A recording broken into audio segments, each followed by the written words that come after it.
Bonjour Manouya, aujourd'hui je reçois une autre Martine. Martine Dora, bonjour. Bonjour Martine, merci de me recevoir. Ah ben c'est toujours un plaisir. Alors, avant de passer à ton nouveau bébé, on va parler vite fait des dieux et des hommes. Et des héros. Et des héros, bien sûr. Qui sont des hommes. Oui, mais j'espère qu'il y a des femmes aussi. Oui. Oui, mais enfin là, c'est des grands héros légendaires de Tahiti. Parce qu'en fait, je me suis centrée sur Tahiti et les îles de la Société. Parce que tous ces héros ou ces dieux existent dans tout le Pacifique, bien sûr, dans toute la culture polynésienne, mais ils ont des histoires différentes, ils ont des destins différents, ils sont plus ou moins importants suivant les lieux. Voilà. Voilà, comme un petit peu tout ce qui est dans la mythologie, ça dépend un peu des îles. Voilà. Alors là, tu voulais nous parler d'un livre qui est déjà sorti, mais tu voulais rajouter un petit quelque chose. Oui, mais peut-être qu'on va en parler On va en parler maintenant. Pendant, ça en fait partie. Parce que ça fait partie, c'est plutôt une voilà. Je vois que cette demoiselle, c'est un livre qui s'appelle Élie au milieu du monde. Alors Élie, d'où vient ce prénom déjà? Alors en fait, Élie, c'est Elisa. Élie est née Elisa. Donc Élie est née dans une famille anglaise très aisée. Son père est un gros commerçant et donc et il est né il est né fille, voilà. Et il s'appelait Elisa et il a toujours détesté être une fille, déchirer ses vêtements, etc. Bon, ses parents. Est-ce que c'est une histoire réelle ou c'est toi qui lui donnes? Ah non, pas du tout. Alors, justement, ça se passe à l'arrivée de. En fait, l'histoire d'Élie commence vraiment à l'arrivée de Wallis à Tahiti, et tout le contexte historique est réel, mais bien sûr, mes personnages sont tout à fait imaginaires. J'aime bien ça. J'aime bien un contexte. Les inclure. Voilà. Voilà, les glisser et donc Élie est tout à fait imaginaire, bien sûr. Mais dans un contexte historique. Oui, voilà, exactement. À l'arrivée de Wallis, qui était quand même, je pense que les gens ne savent pas, ou peu de gens savent que ça a été dramatique. Et quand après les autres voient, ils sont sympas, les Tahitiens. Oui, ils sont sympas, sauf que quand Wallis est arrivé, il a quand même canonné. Bon, il faut dire qu'il s'est retrouvé avec 100 pirogues de guerre dans la baie, hein. Oui, avec des flèches, des machins. Non, des cailloux. Des cailloux, oui. Oui, ils avaient des lance-pierres et des cailloux. Mais bon, même. C'était quand même, oui. Et ils étaient un peu surpris. Et en fait, ils n'ont pas trouvé d'autre solution que de canonner. Et surtout, ils ont canonné la colline du Tahara, où il y avait... c'est pour ça que l'hôtel n'a pas marché pendant longtemps. Je pense qu'il y avait trop de fantômes. Et en fait, il a tué 400 personnes. Oui, quand même. Parce qu'en fait, les gens étaient allés sur la colline pour voir le spectacle. Donc, il y avait des femmes, des enfants, des vieillards.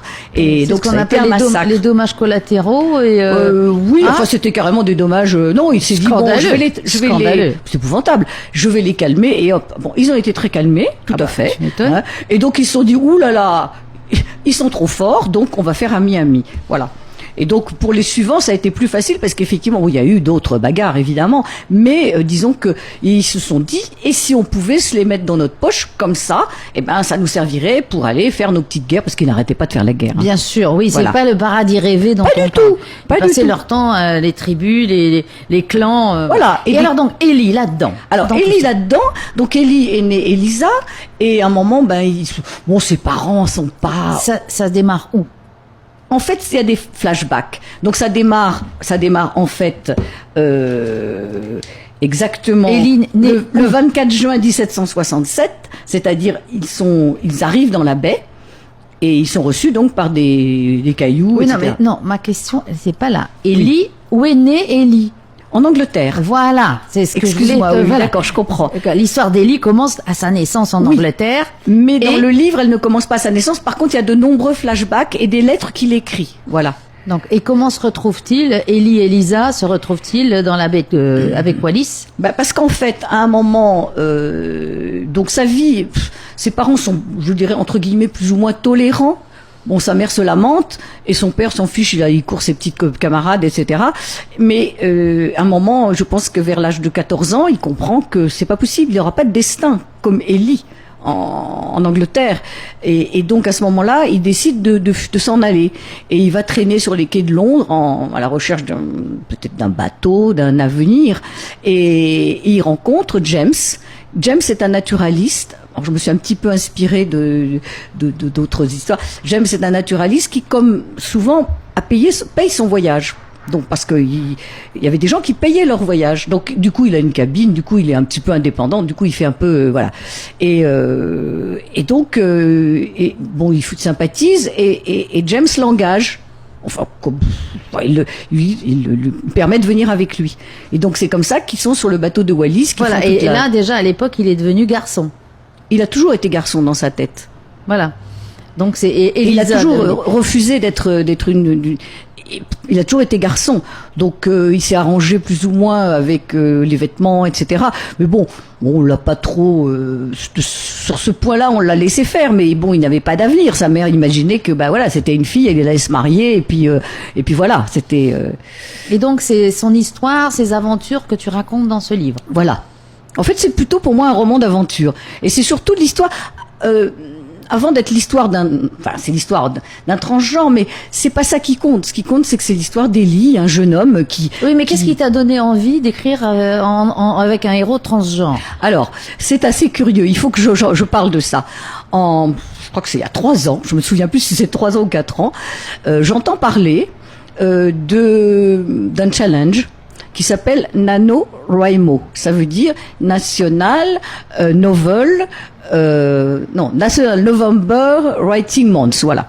Donc ça consiste pendant le mois de novembre.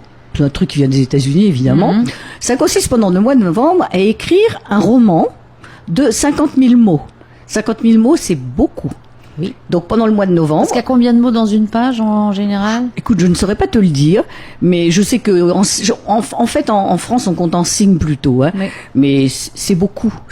Enfin pour moi c'est beaucoup parce que moi j'écris très lentement, je suis plutôt tortue et donc pour moi c'est beaucoup. Mais justement ça m'a amusé de faire ça. Tu t'es mis au défi d'en écrire. Voilà. Et après tu dis oui. Je me suis pas inscrite, je me suis même pas inscrite parce qu'on peut s'inscrire et après on a un diplôme disant qu'on a écrit 50 000 mots, mais ce n'est pas ce qui compte, c'est le nombre. Enfin, il faut remplir le contrat. Mais ni plus ni moins.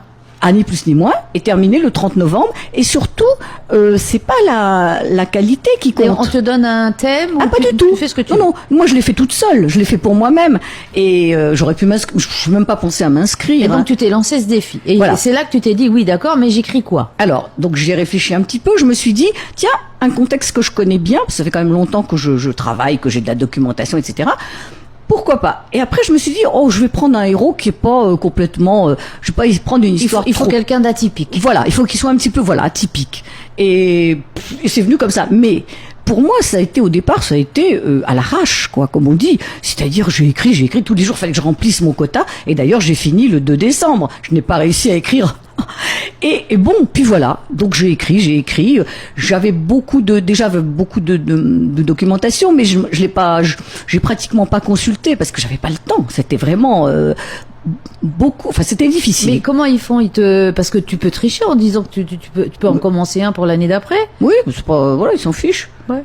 C'est un jeu. Comment on fait pour compter ces mots? Parce que ça, c'est plus compliqué. Mais non, l'ordinateur, il te dit les mots. Ah. Il te dit les signes ou il te dit les mots. Bah, quand même, oui. Ah bon. Quand même, sur Word. Quand même. Oui, quand même. Oui. Donc, tous les jours, je regardais mon quota et puis, quelquefois, je prenais un peu. Et les gros mots, ça compte double? Bonne question. Ah oui. Et alors si tu fais des erreurs, tu fais je ou ah bah oui. Bah tiens, écris l'histoire d'un bègue. Voilà, exactement. Mais si tu veux, ce qui est amusant, moi ce que j'ai aimé dans cette histoire-là, c'est que c'est pas sérieux.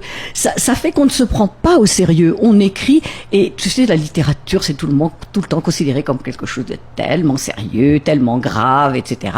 Et là, c'est du jeu. Et après ça, l'année d'après, au Salon du Livre, à Papeete, j'ai proposé donc de présenter ça. Bon, j'ai pas eu de spectateurs, enfin j'ai eu, mais très peu de monde. Et après, j'ai des gens qui m'ont agressé. Parce que j'avais préparé mes petites feuilles, j'expliquais aux gens, etc. Je voulais que d'autres gens le fassent. Et en fait, il y a des personnes qui m'ont agressé parce que j'ai dit, mais c'est pas la qualité qui compte, c'est la quantité. Mais c'était drôle, c'était ça le jeu. Oui, sur ce challenge. Et donc, alors, on va en revenir au livre. Donc, j'ai écrit cette histoire. Et puis, laissé de côté. Et après, la personne qui m'avait suggéré de faire ça, me dit, alors? Je dis, bah, rien, il est dans mon ordinateur. Mais, non, faut que t'en fasses quelque chose. Et là, je l'ai ressorti, et là, c'était une catastrophe, évidemment. Et là, tu t'es dit, bon, alors... Et je m'y suis remis. J'écris toujours plusieurs choses à la fois, donc c'est pas... Je m'y suis remis, bon... Mais c'est comme un tableau avec un peintre. peut-être. Il peut faire tac, Voilà, tac, tac, tac, exactement. un jour, Oui. et puis après, ah non, mais ça, je reprends ci, je reprends ça. Oui, oui, c'est un peu ça. Et puis voilà. Et puis finalement, le voilà. Et je suis très contente. Et voilà Ellie. Et voilà Ellie. Voilà. Donc c'est Ellie qui a un petit peu une tête et de fille Alors et de garçon. Oui, parce que c'est Patrice Cabla qui a fait les. Patrice Cabla a beaucoup travaillé sur des paysages polynésiens, etc. Donc je lui ai demandé et il m'a sorti un Ellie que je le voyais pas du tout comme ça. C'est ça qui est intéressant avec les illustrateurs. Mais parce qu'il a lu le livre et lui il l'a vu comme ça. Oui. Oui, il l'a vu comme ça. Et ce qui est intéressant avec les illustrateurs, c'est que justement, parfois, moi, je vois les personnages en vrai, c'est-à-dire comme au cinéma. Moi, je les vois vivants, en vrai. Par contre, l'illustrateur, lui, il a une autre vision. Et j'étais surprise. Mais c'est vrai qu'il fait bien anglais. Enfin, il peut être un anglais.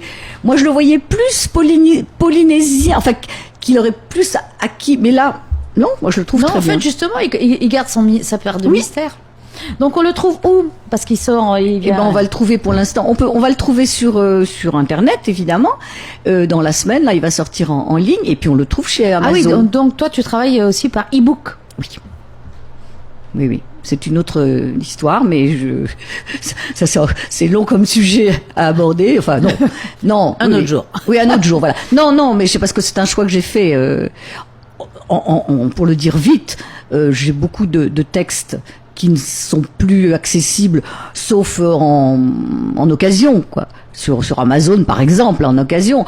Et donc, oui, les anciens. Voilà. Les vieux trucs, comme j'appelle. Sauf que certains ont eu 8 mois de vie, simplement. Parce que les éditeurs publient pour avoir des nouveautés, voilà. Oui. Et alors, donc, comment on fait pour justement aller sur e-book? Comment on fait pour aller? Pour aller retrouver tes on va sur Amazon et puis on met Martine Dora. Ah ben voilà. Martine Dora, l'écrivaine. Voilà. Alors il y a plein de trucs, c'est un fatras pas possible parce qu'il y a des livres d'occasion, il y a plein de choses. Mais au milieu on trouve quelques livres qui ont été déjà réédités. Comme La Gardienne des Tortues, qui est un livre que j'adore. Ça me faisait mal au cœur de l'avoir abandonné. Et normalement, on peut avec ces systèmes-là, Amazon ou Apple, ou d'autres systèmes, ou la Fnac, on peut éditer à l'unité les livres. Bon, eh bien, écoute, c'est une bonne chose à savoir. Donc, Ellie, au milieu du monde. Alors, pourquoi au milieu du monde? Tu me demandes pas. Non, parce qu'on était pressés, mais je vais te le demander, Martine. En fait, ça fait référence. Alors déjà, au milieu du monde, parce que quand il arrive, il dit, je suis au milieu du monde. C'est vrai que quand on arrive à Tahiti, on est au milieu du monde par rapport à l'Europe. Bon. Et puis aussi, ça fait référence à un petit garçon qui est né fille. Un petit garçon hawaïen qui justement il y a de très belles vidéos sur lui, ça s'appelle In the Middle, et en fait à un moment il dit moi je suis in the middle, enfin il parle en anglais, il dit moi je suis in the middle. Peut-être que maintenant je suis un garçon, mais peut-être qu'après je serai de nouveau une fille. Et puis voilà. Et c'est ça que j'avais trouvé frappant. Et en fait, ce garçon est danseur et il est avec Kumurina, qui est une professeure de danse Mahou extraordinaire. Et j'avais trouvé ça formidable parce que